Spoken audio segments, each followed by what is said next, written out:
how to safely delete your Google business.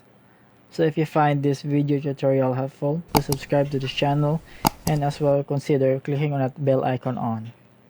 So let's go and head on to the tutorial. So first we are here on our Google account. So you must make sure that your Google account is logged into your browser, and what you need to do next is to type in the name of your business. And if you are the business owner, you will see this dashboard or set of options for your business when you search for the business of your name. And if your Google account or registered Google account for your business is logged in to the browser that you are using, so you will see these options. So only you can see that if you're the owner. And go to that three dots next and click on that business profile settings.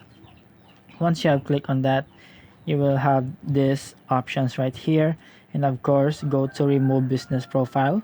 Once you are there, you will see stop managing this profile, mark this business as closed, and remove profile content and managers. So it depends if what kind of removal you want. So if you want to remove, go to remove profile content and managers, so you can remove the content in your business completely from Google. So others are also good choice, but it will not completely remove your profile from Google. So I hope this helps. Thank you for watching.